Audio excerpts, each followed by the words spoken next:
I didn't hear him walk up. The fresh snow must have muffled his footsteps.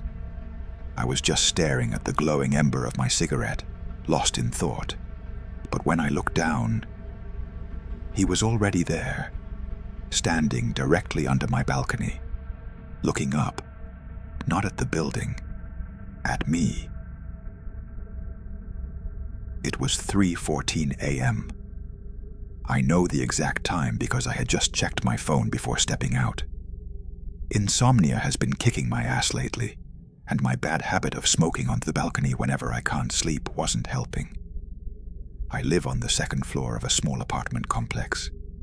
It's not high up, maybe 12 feet off the ground, but it's high enough to feel separated from the world below. Safe. It was freezing. The kind of dry, biting cold that hurts your lungs. I was wearing just a t-shirt and boxers, shivering, eager to finish the smoke and get back under the warm duvet.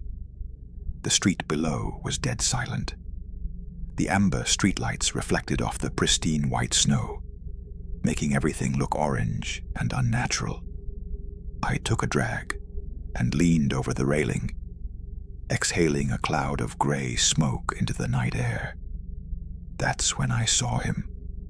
A figure dressed in a dark, oversized hoodie and baggy jeans was standing on the sidewalk. He was perfectly still. His hands were buried deep in his pockets. At first, I thought he was just waiting for someone. Maybe an Uber, maybe a drug dealer. But then I realized his angle. His head was tilted back. The hood obscured his face, but I could feel the weight of his gaze. He wasn't looking at the moon. He was locked onto me. I froze. A primal instinct kicked in, the urge to be invisible. I slowly lowered my hand, hiding the burning cigarette behind the railing, as if that would make a difference. Just a weirdo, I whispered to myself. Don't engage. I waited. 10 seconds. 20 seconds. He didn't move. He didn't check a phone. He didn't shift his weight. He was just a statue in the snow. The cold was seeping into my bones now, but I couldn't move. It felt like a standoff. If I went inside, I'd turn my back on him. Then he took a hand out of his pocket. My stomach dropped. I expected a gun, a knife. Instead, he raised a gloved hand and pointed a finger at the drain pipe that ran up the wall, right next to my balcony. He wasn't threatening me. He was showing me his path. Panic, cold and sharp, finally snapped me out of it. I dropped the cigarette and scrambled back inside, slamming the sliding glass door shut. I fumbled with the lock, my fingers numb and shaking. Click, locked. I backed away into the dark living room, my heart hammering against my ribs like a trapped bird. Call the cops, I thought. Call them now. But I didn't. I just stood there, staring at the glass door, waiting. Scrape. It was faint, but distinct. The sound of metal on metal. Scrape. Grunt. The drain pipe. It was rattling. I grabbed a heavy brass lamp from the side table and stood paralyzed in the center of the room. A hand, wearing a dirty black mechanic's glove, slapped onto the balcony railing. Then another. He pulled himself up, effortlessly. Through the glass, I saw him rise. He was taller than he looked from below. He walked up to the glass door. He didn't try to open it. He just pressed his face against the pane. The condensation from his breath started to fog up the glass. He wasn't wearing a mask. His face was blank, pale, eyes wide and unblinking. He looked at me, then at the lock, then back at me. He smiled, a slow, knowing smile. And then he whispered something. The glass muffled it, but I read his lips perfectly. Next time. He hopped over the railing and dropped back down into the snow. I didn't sleep that night, or the next, and I never went out on that balcony again.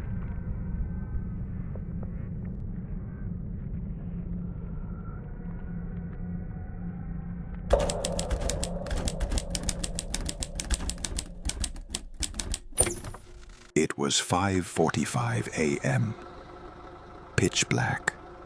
The kind of morning where the air hurts your face and every breath feels like swallowing needles. My car was a block of ice, sitting under a dim, flickering street lamp that barely fought back the shadows of the winter morning. I started the engine, and the roar sounded unnaturally loud in the quiet, sleeping street. My breath was coming out in thick, white clouds inside the cabin.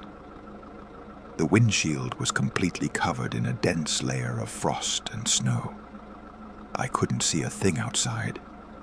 It felt like being buried alive in a cold, metal coffin, waiting for the world to thaw out. I cranked the heat up to max and sat back, wrapping my arms around myself to stop the shivering. I pulled out my phone, the blue light blinding me for a second in the dark interior.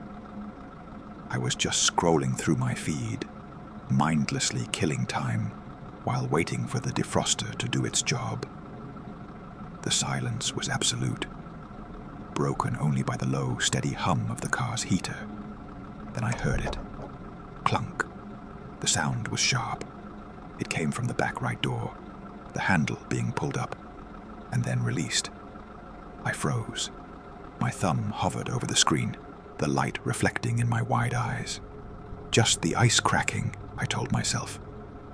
Metal expands and contracts in the cold. Cars make weird noises. Right. Thump. This time it was the trunk. A heavy, deliberate sound, as if someone had tried to lift it with all their weight. My heart hammered against my ribs. I looked into the rearview mirror, squinting into the blackness. I could see nothing but the dark silhouette of the headrests and the distorted, frosted glass of the rear window. "Lock the doors," my brain finally screamed. I jammed my finger onto the central lock button. Click-clack. Just as the locks engaged, the entire car shook. Violent, rhythmic jerking. Clunk, clunk, clunk, clunk. All 4 door handles were being pulled at the exact same time. It wasn't one person. I was surrounded. I could see dark, blurred shadows pressing against the frosted side windows, trying to find a gap in the ice to see me. I screamed, my phone slipping from my numb fingers into the footwell. I didn't think. I just reached for the wiper stalk and slammed it down, praying they weren't frozen to the glass. The motor whined, struggling against the weight of the snow. The blades finally moved, sweeping across the glass in one slow, agonizing arc.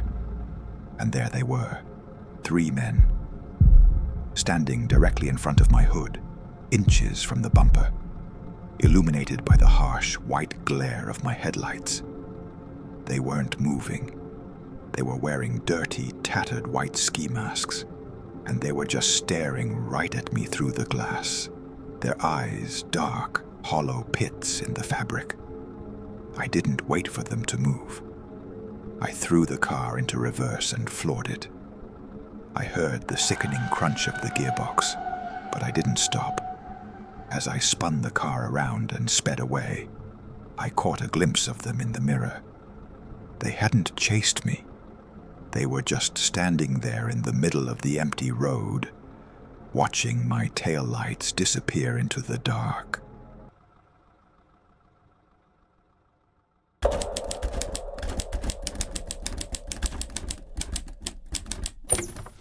There is a specific kind of silence that only exists in a snow-covered park at midnight.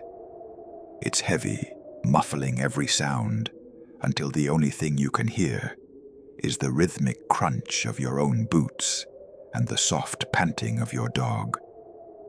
I was out with Buster, my German shepherd. It was a routine walk, the same path we took every night. The park was illuminated by old, dim lamps that cast long, distorted shadows across the pristine white drifts. Everything felt peaceful, until Buster suddenly went rigid. His ears were pinned back, and a low, guttural growl started deep in his chest. I followed his gaze toward a dense thicket of pines, about 50 yards away. The shadows there were deep, almost ink black. Buster began to back away slowly, his hackles raised. I peered into the darkness, and that's when I saw it. A movement. Something tall and thin was standing perfectly still behind a trunk. I didn't wait. I tugged on the leash and we turned around, heading back toward the apartment complex. I kept a brisk pace, every few steps glancing over my shoulder. The park behind us looked empty, but the feeling of eyes on my back was overwhelming. We reached the building, and I practically sprinted up the stairs. Once inside my apartment, I locked the deadbolt and leaned against the door, exhaling a cloud of breath. Buster, however, didn't relax. He went straight to the large window that overlooks the park entrance. He stood there, low to the ground, growling at something outside. I walked over to the window, keeping the lights off. I looked down at the sidewalk, where we had just walked. My stomach did a slow, nauseating flip. There, in the fresh snow, were my boot prints and Buster's paws. But right next to them was a third set. Large, barefoot tracks, human-shaped but too long, too spaced out. They followed our trail exactly, stopping right at the entrance to my building. I looked further back toward the park. Far away, under the last lamp, a figure stood. It was that same tall, thin shape. It was just standing there, looking up at my floor. It knew exactly which window was mine. I closed the curtains and stayed in the hallway for the rest of the night, holding a kitchen knife and listening to the silence of the snow.